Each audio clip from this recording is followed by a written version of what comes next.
Good afternoon. Mine was not actually a memo.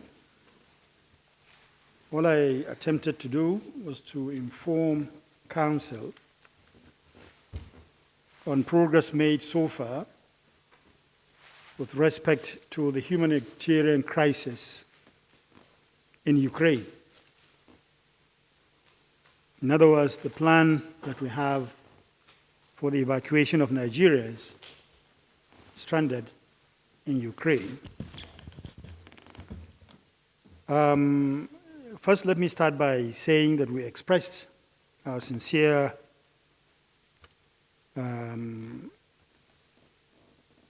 appreciation of the pains that parents and relations of Nigerians that may have been caught up in this war in Ukraine may be going through.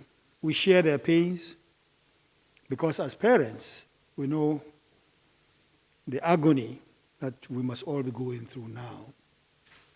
To have a loved one that is caught up in such a situation that he has no control over, and especially very innocent young students. And to also inform Council that the President has graciously given us approval, along with the Ministry of Humanitarian Affairs, to do the best we can, to do the needful, in other words, to evacuate those Nigerians that are willing to come back home. I did inform Council that on the whole, we have some say about 7,100 Nigerians, a conservative estimate, both the registered and the unregistered. We assume that we have that number of Nigerians living there.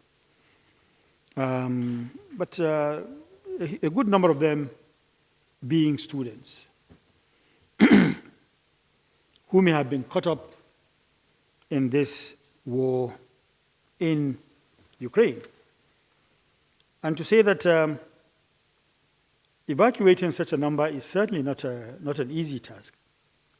But we're also not unmindful of the fact that some Nigerians may decide of their own not to even come back home. But our responsibility and our duty is to ensure that we do the best we can to provide them the opportunity to come back if they do choose to come back. And therefore, we made an effort, along, like I said, with, say, the Ministry of Humanitarian Affairs and other agencies of government. In fact, we've held a series of interministerial meetings to see how best we can address this matter as quickly as possible. But again, as you would appreciate, there are issues of resources involved. And this is where Mr. President's involvement has been very helpful. And that has enabled us to conclude arrangements to actually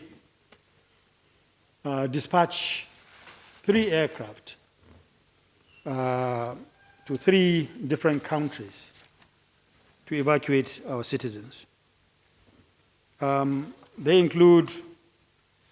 These countries include Poland, Hungary, and Romania.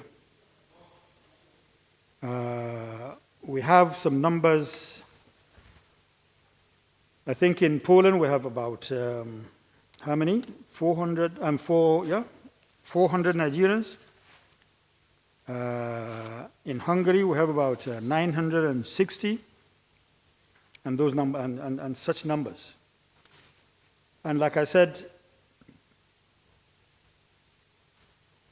all these agencies are pooling resources to ensure that these aircraft leave today for these countries in order to evacuate our nationals from those countries. In a nutshell, actually, what we decided, that was what we thought as a ministry we should inform Council of efforts that have been made so far. And of course, we intend to run as many shifts as possible, depending upon the numbers, again, that make themselves available. These numbers we're talking about may not be all, because there may be some that have crossed on their own. There may be some that have made some private arrangements that we may not have known about. But at least our missions out there have reached out to the students' union bodies in all the institutions where they are located, given them all the numbers for purposes of contact, told them what borders to go to where it was possible, so as to make the evacuation process as smooth as possible. Even this morning, I've been in touch with some of these missions, especially Poland and Romania, and they've assured us that the numbers that they have are very much accommodated, well accommodated. They are feeding them, and they are all ready for the evacuation exercise. This we thought we should tell, or we should inform members of the Council, and through your good selves, to also tell Nigerians that the Nigerian government is making every effort to ensure that as many of our citizens as have indicated interest to come back will be evacuated. I thank you very much. The questions are very straightforward. You want to know how many were supposed to be airlifting from Romania. Am I right? Romania, we have a figure of about 940, like I said, 940 people that have been registered so far. Maybe between the time we had this number and now, the number may have increased. I wouldn't know. But tentatively, we have this figure of 940. In Slovakia, we have 150. And all these figures are at yesterday. In Poland, we have 350. You asked, talking about the aircraft. I said Max Air, somebody said Max Air and Air Peace. Yes, these are the two airlines. Air Peace has 2 aircraft, while Max is providing 1.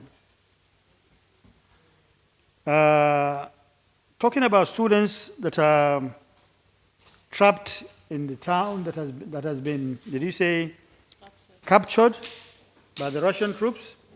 Well, I guess we want to assume that the Russian armed forces would obey, of course, the rules of engagement. They know the laws. They know the rules about civilians that are caught up in situations such as this. We want to assume that they will respect international law and that they will ensure that no harm comes to them. Don't forget, even our missions now, even our mission in Ukraine has had to be evacuated.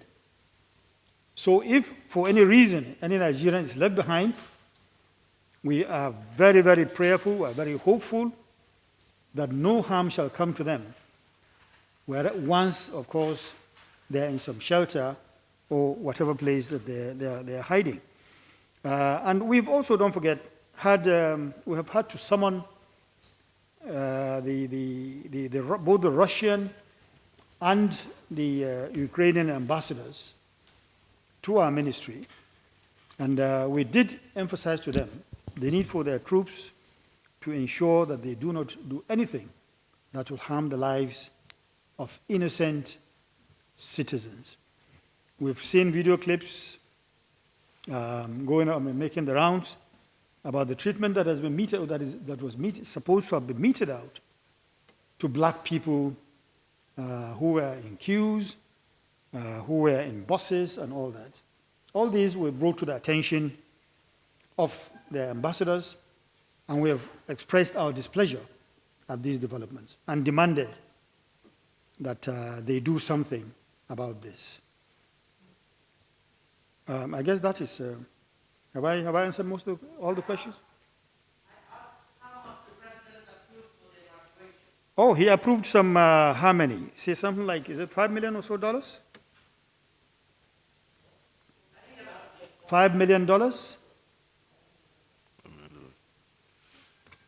Oh, okay, I understand it's something in the region of 8 million. $8 million. It's 8.5 million for 5,000 Nigerians.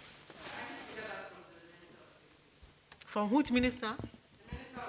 It's a joint. Well, it's a joint, and it's the Minister of Humanitarian Affairs, Disaster Management and Social Development that presented the memo, and we got the approval. That was why I was coming in. It's not a matter of Ministry of Foreign Affairs alone. Yes. In fact, it that was also why involves... I was coming in to provide the accurate figure, so that we are not misquoted. If you do not like this, for the sake of the camera, if you need to speak one at a time, we can. Okay. My sister, come. My sister. The Ministry of Humanitarian Affairs wrote a memo to the President seeking for funding to enable us, conduct this exercise. She has told you herself that the memo was in the tune of 8.5. That provision entails arrangements to evacuate not less than 5,000 Nigerians. Whatever happens, you can be rest assured we are going to run any number of shifts that it will involve. Don't forget that it also involves taking care of those Nigerians that may decide not to come back. It also includes some assistance. The feeding that may have been done by the missions under whatever arrangements. And the missions themselves are they're hamstrung. They are also in very, very dire situations. So it's a whole gamut of activities that are involved. Sorry? Okay. I think that's it.